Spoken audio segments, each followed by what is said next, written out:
श्री शिवाय नमस्तुभ्यम।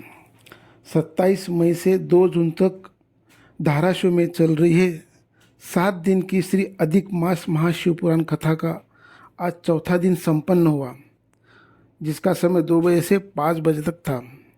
इस कथा में गुरुजी कहते हैं कि जब परमात्मा मानव को जीवन देता है, मानव का शरीर देता है, तब परमात्मा मानव से एक वचन लेते हैं कि तुम जब मृत्युलोक में जाओगे, पृथ्वीलोक में जाओगे, तो भगवान का भजन जरूर करना है। गुरुजी बोलते हैं कि 21,600 बार हम श्वास लेते हैं और छोड़ते हैं। 21,000 श्वास मानव के शरीर में है। ये श्वास अजपाजप करती है। अजपाजप का मतलब गुरुजी ने बहुत अच्छे से समझाया। गुरुजी बोलते हैं कि हमने ना कोई जप किया हो, ना कोई मंत्र जपा हो, ना भगवान का नाम लिया हो, आपने ना कोई माला जपी हो, आप ना कोई देवालय गए हो, ना कोई शिवालय गए हो, ना मंदिर गए हो, इसके बाद भी ये 21,600 श्वास अंदर आती है और जाती है, वो अपने आप भगवान का जप करती है। गुरुजी ये भी बोलते हैं कि जब हम भजन नहीं करते हैं, कीर्तन नहीं करते, झूठ बोलते हैं, गलत सोचते हैं, गलत भाव प्रकट करते हैं, गलत कर्म इंद्रियों द्वारा हो जाता है, तब हम अगर भगवान को याद कर लेते हैं, भगवान की पूजा करते हैं, भगवान का भजन करते हैं, तो उसी समय उसी पल वो किया हुआ गलत कर्म अपने आप भस्म हो जाता है। हम सोचते हैं कि ये गलत सोच कैसे समाप्त होगी, लेकिन गुरुजी कहते हैं कि अगर भगवान की, शिव की अविरल भक्ति करोगे तो वो अपने आप समाप्त हो जाएगी। गुरुजी ने आगे एक तुम्रुका जी और चंचुला देवी का संवाद बताया। तुम्रुका जी चंचुला जी से कहते हैं कि गंगा के तट पर पड़ी हुई बालू की रेत का कण के बराबर गंगा जल का एक अंश भी हमारे मुख में चला गया तो हम संसार सागर में, आदमी चाहे कितना भी पापी क्यों ना हो, उसका इस संसार सागर में दोबारा जन्म नहीं होता है, उसका पुनर्जन्म नहीं होता है। और अगर यही हमने शिव महापुराण कथा एक अंश भी पंडाल में बैठकर हमने सुन ली तो वो शिवधाम चला जाता है। अगर एक क्षण श्रवण करने से इतना फल मिलता है तो गुरुजी बोलते हैं कि आप तो 3-3 घंटे पंडाल में बैठ के कथा सुनते हो तो आप तो शंकर भगवान के गोद में ही बैठ जाओगे। जब आप, गुरुजी बोलते कि जब आप मंदिर से, शिवालय से घर आते हो, वो शिवालय मंदिर की रज आपके हाथों में, कपड़ों में लग जाती है। वही रज लेके आप घर आते हो, वही रज आपके घर में भोजन में जाती है। उसी समय आपका कल्याण हो जाता है।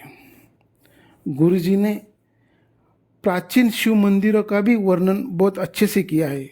गुरुजी बोलते हैं कि आप प्राचीन मंदिरों में जाया करो, प्राचीन मंदिरों में, प्राचीन शिव जी के मंदिर में जाके जल चढ़ाया करो, जल आचमन किया करो, इससे बहुत बड़ा आनंद मिलता है। गुरुजी कथा में आए हुए श्रोताओं को इस बार भी एक आह्वान करते हैं कि आप कथा में आते हो तो आपका जितना भी घर में सोना चांदी है वो घर छोड़ के आया करो, कथा में मत लेके आया करो। गुरुजी आगे कहते हैं कि आप मंदिर में जाया करो, एक लोटा जल चढ़ाया करो, न जाने कब आप इधर से जाओगे और उधर से माँ पार्वती और शिवजी नंदी पर बैठकर आ रहे होंगे। अगर आप दोनों में टकरा जाओगे, आप गिर जाओगे और बाबा आपको उठा लेंगे। इसका उदाहरण देते हुए गुरुजी ने बहुत अच्छे सा उदाहरण दिया है। गुरुजी बोलते हैं कि बड़ी गाड़ी और छोटी गाड़ी अगर टकराती है तो बड़ी गाड़ी वालों की ही गलती होती है। वैसे ही बाबा नंदी रूपी गाड़ी पे बैठ के आते हैं और हम पैदल चलते हैं तो अगर बाबा की गाड़ी हमें टकरा गई तो बाबा की गाड़ी बड़ी है, तो गलती बाबा की होगी, तो फिर बाबा हमें उठा लेंगे। ऐसे गुरुजी ने बहुत अच्छे से समझाया। गुरुजी ये भी बताते हैं कि वो आते आते मोरारी बापूजी की कथा भी सुनने गए थे। कथा में उनको बहुत आनंद आया।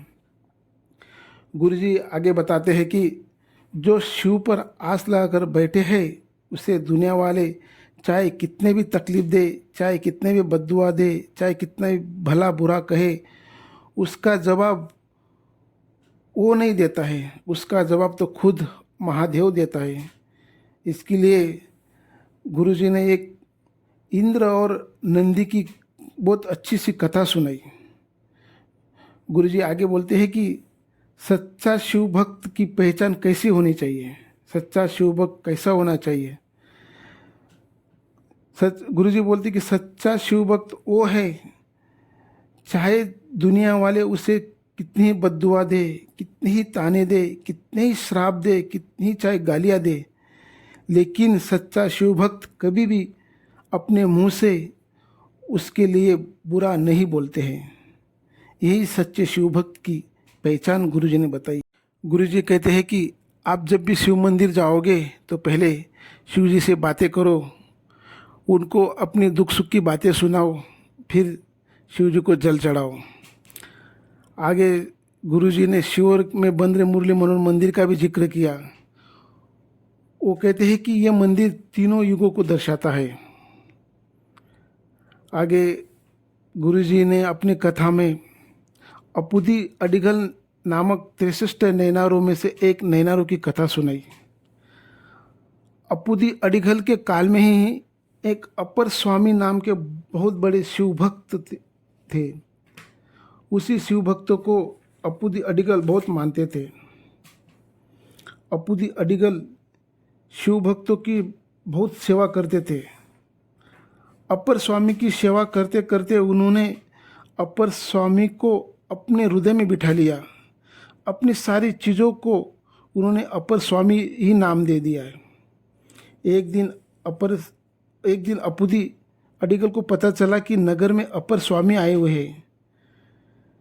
तो अपुदी अडिगल के अंदर अपर स्वामी को मिलने के लिए तड़प लगी। अपर स्वामी आए मतलब शिव आए, मेरा स्वामी आए। उन्हें वो पुकारने लगे, स्मरण करने लगे। अपर स्वामी से जब उनकी मुलाकात हुई तब उन्हें ऐसे लगा कि शिव के रूप में ही अपर स्वामी मेरे घर आए हैं।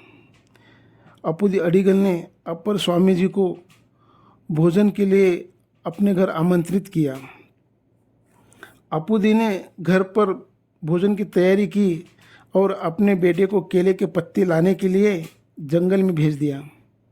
जब उनका बेटा केले के पत्ते तोड़ रहे थे तब वहाँ पे उसको सांप ने काट लिया और सांप ने काटते ही उसकी वहाँ पे मौत हो गई। बाद में उनके अंत्य संस्कार का टाइम आया तो पत्नी ने बोला कि बेटे का अंत्य संस्कार करना है, लेकिन अपुदी ने कहा कि आज मेरे शिव भक्त अपर स्वामी घर पर भोजन करने आ रहे हैं, तो पहले उनको मैं भोजन कराऊंगा, फिर बाद में बेटे का अंत्य संस्कार करूंगा।